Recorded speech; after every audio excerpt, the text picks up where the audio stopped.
Ayawaso West Wuogon constituency has been in the news for a year now as a result of the shooting incident which happened during the by-election. It's been 1 year and the NDC organized a Durbar to commemorate the event. The Durbar was dubbed towards election 2020 Ayawaso West Wuogon by-election violence never again. Speaking at the Durbar, former President John Dramani Mahama lashed out at the Ghana Police Service over a directive to boycott the event. It is a very sorry date for the police service to issue a command like this. I feel very sad. But I promise that we will take action when we come into office to restore the confidence of the people of Ghana in their police service. John Dramani Mahama said President Akufo-Addo's failure to fully accept the recommendations of the Emil Short Commission of Inquiry makes a mockery of the law.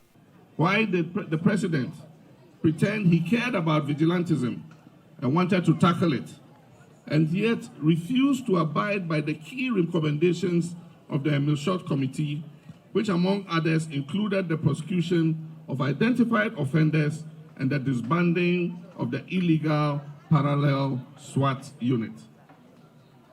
My brothers and sisters, anyone who professes to love Ghana, the only country that we all have, should be concerned about the president's actions, which has almost certainly emboldened these criminal elements within his government and party to attempt more attacks against political opponents, especially with the 2020 election just about 10 months away.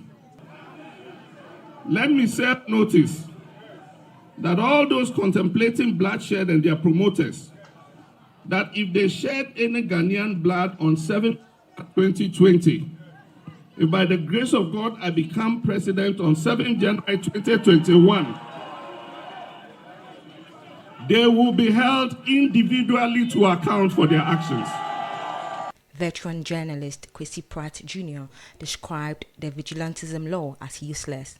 I saw a post on WhatsApp, which was a directive from the hierarchy of the Ghana Police Service, instructing all police personnel not to provide security for this event. This is the first time in my life, and perhaps the first time in recorded history, that a police institution is calling on policemen not to provide security. Now, if the police is not providing security, what is the police there for? The people who are responsible for your injuries, the people who tried to kill the 27 of you here assembled, are still being paid by your taxes. That is the worry. Those people are still wearing uniforms procured by the Ghanaian taxpayer. Those people are still acting in our name.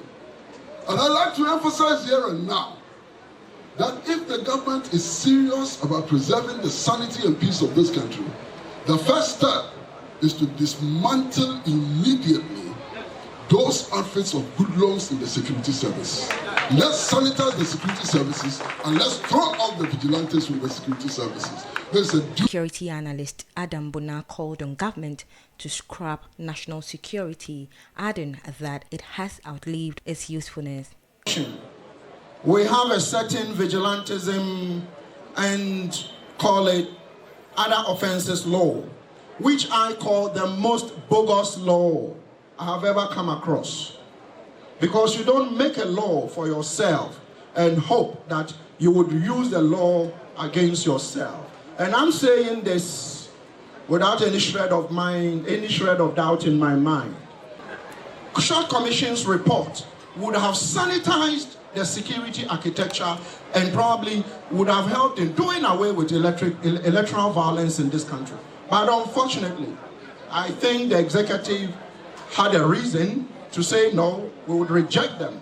And even the little recommendations that were accepted unfortunately have not been implemented. I would want that to be implemented before we go to the polls, or else I have had several people calling me from Yankpanduri, from Salaga, from St. George's constituency. A lot of people calling me saying that, you see, this time around we are going to be prepared. The Durbar was attended by some bigwigs of the NDC and victims of the Ayawaso West Wuogon violence. For Metro News, Bridget Ayokomate, Accra.